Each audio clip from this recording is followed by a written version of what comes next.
So, alternate realities and stabbing people?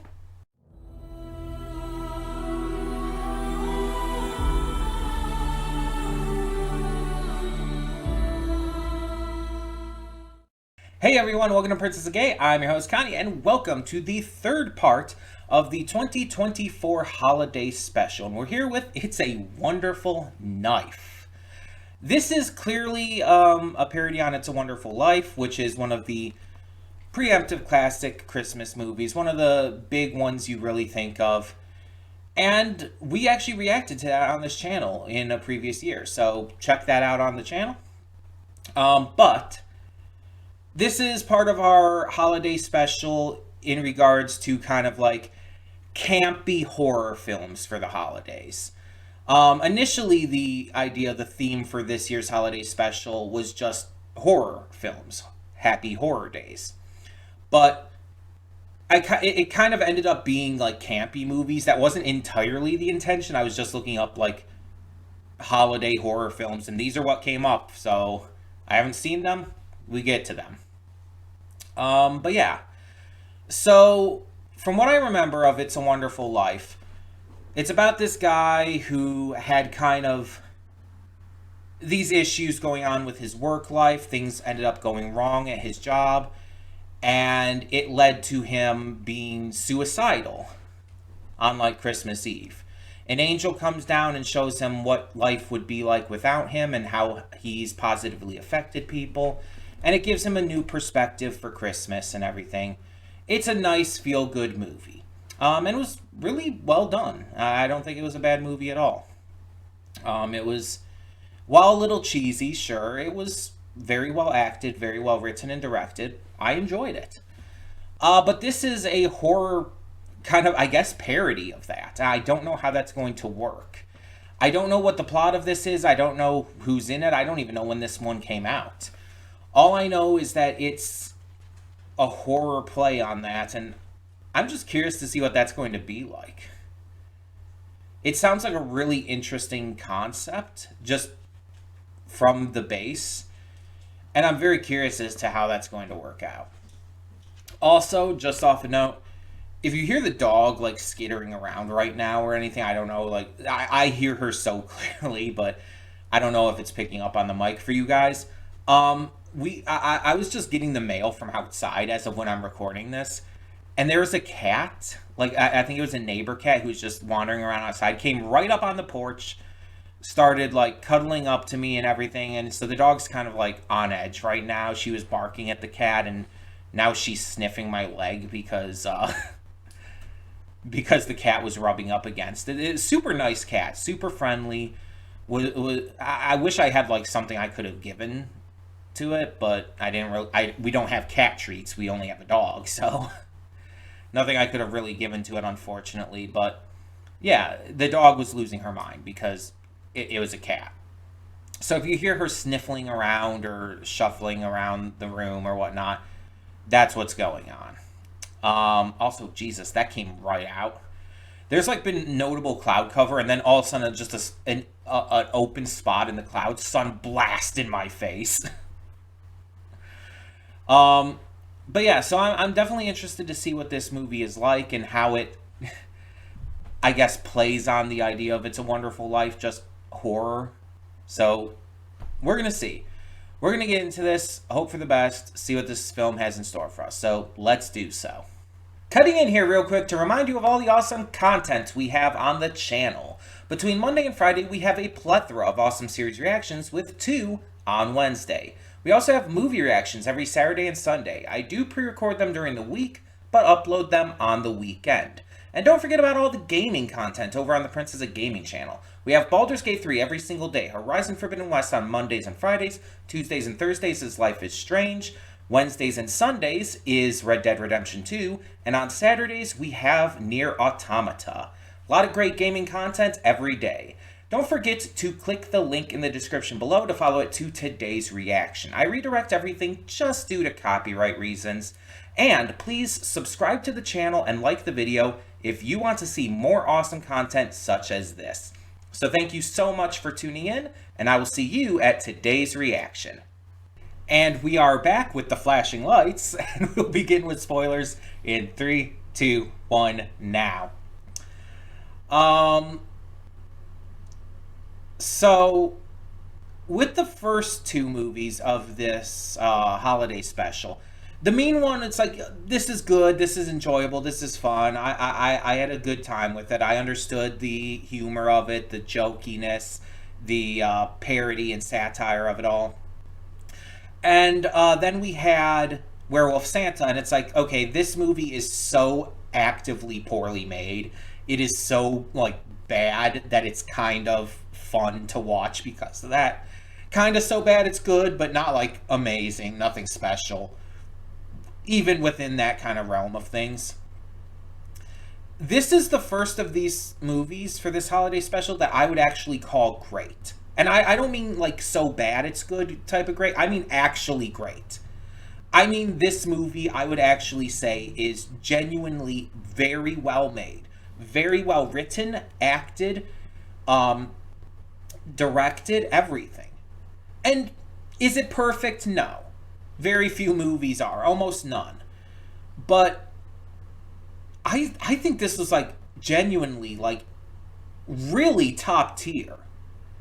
Again, as a fan of horror, as a fan of holiday films to a degree, as a fan of someone who likes these kind of mashup films, but also who enjoys a good kind of satire, a parody of sorts, I really loved this. And it's not because of the queerness, though admittedly that is a plus. The queerness is just a plus for me with this. The movie outside of that is good. And yes, there's some things in it that's very cheesy, very cliche, but it kept my attention the entire time. The twists that it had on the idea of It's a Wonderful Life and various other things like that, Christmas Carol to a degree, the twists on that were very entertaining, very good, very interesting. It wasn't particularly scary or anything, but I didn't really expect it to be. Um, Nonetheless, the thrills were still there. It still like kept me on my feet.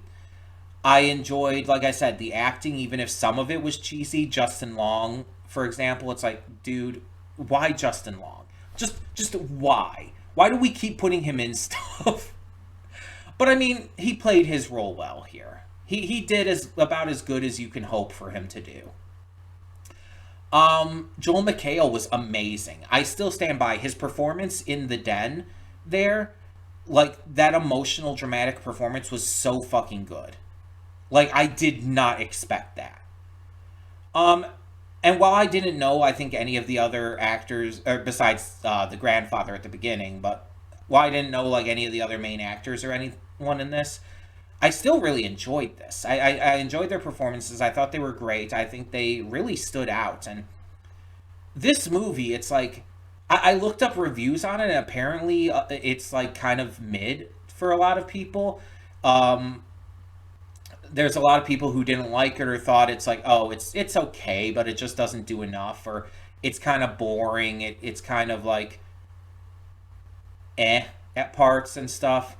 And I don't understand that because I thought this was fantastic all the way through. I thought it like, I don't feel like it was slow. I don't feel like it lagged in any parts. I don't feel like it went too fast on the other hand either.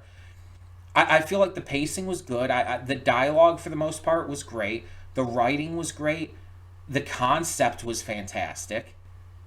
And again, it's like, I didn't go into this expecting it to be like the kind of horror movie that's going to scare me, or the kind of horror movie where it's like, oh, the stakes are insanely high or whatnot.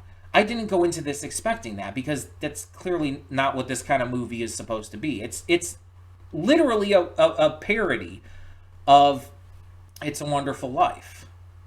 So I went into this expecting, honestly, it to be more of a comedy, but it was actually like grounded and serious for what it was. It took itself seriously in a way that made it work. I like the relationships the characters had, and I like that they were nuanced. Like Winnie's relationship with her parents wasn't like all good or all bad. There was nuance to it. And like I'm saying, like early on, it's like, oh fuck you, you're being terrible and everything. It's like they were. But they basically admitted that at the end, that they weren't there for her and they weren't treating her properly, and they did apologize for that. Um, I like I like a lot of the themes about this, like with how it handles the themes of like suicide and you know capitalism and whatnot, various things like that. I think were handled as well, again, as well as you would expect for something like this. I just think it really nailed everything. And just on top of everything, it was just fun to watch. It was just a blast to watch the entire time. I got super into it. And yes, like I said, the queerness does add to it. It is a bonus. It does help. Because that's just the case with anything. Like queer representation is still not as common as it should be.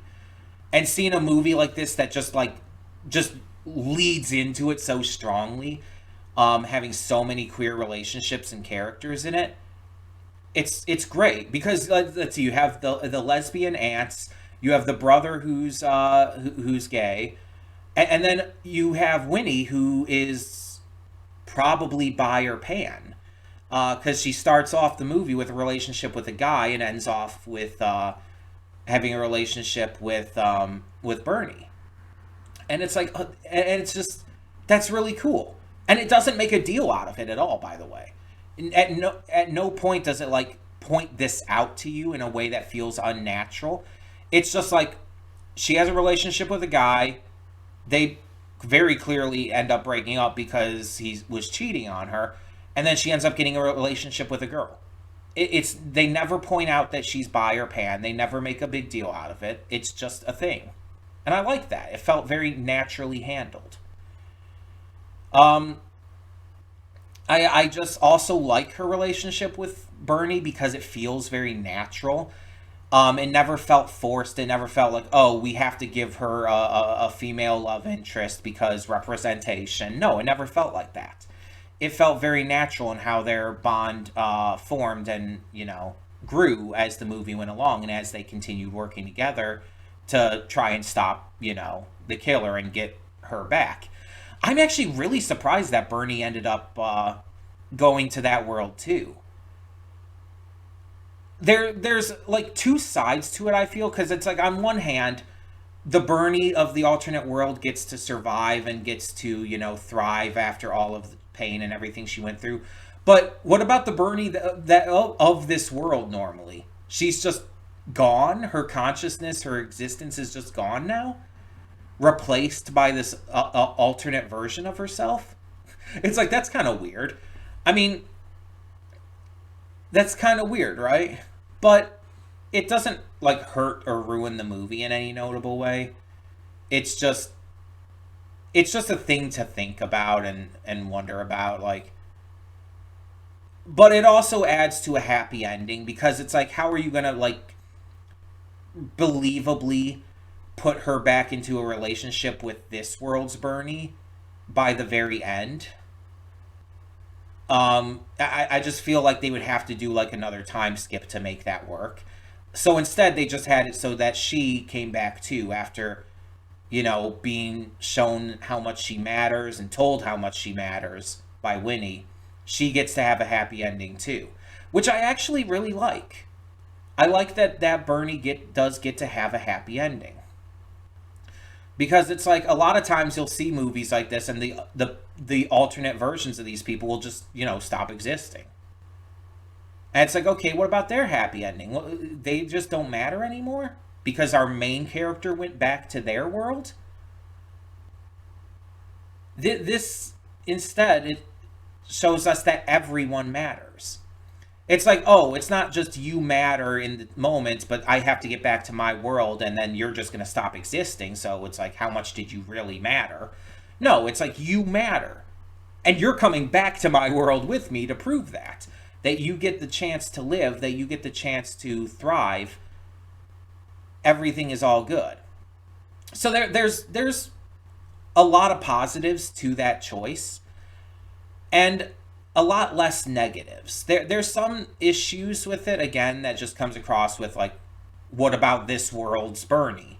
Because she would have been going through a lot of that bullying and a lot of those issues as well, right? So, I mean, with the kind of story like this where it's like you have multiple realities and stuff, it's like there's never going to be a 100% satisfactory ending. It's like time travel. With time travel stories, it's not always going to make sense or really work in that regard, because time travel is like impossible to make perfect in terms of making sense, in terms of, you know, working logically. So it's kind of like that. It's just with a story like this about like multiple realities and all, you're not going to be able to have everyone satisfied in the end. You have to kind of prioritize what works best for the story and the characters, and I felt like this worked best. This made the most sense. It worked. So yeah, I really loved this. Like, not just like this movie, I loved this movie. I thought it was fantastic on every level.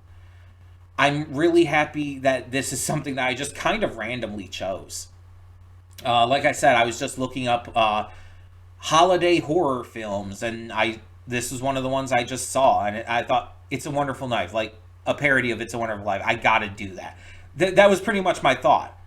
Again, I didn't look up anything with it. I didn't know the story, the actors, anything about this beforehand, other than the title and it clearly being a parody of It's a Wonderful Life, based on that. I just thought that sounded like a fun idea, so it ended up being a fantastic film that I really loved.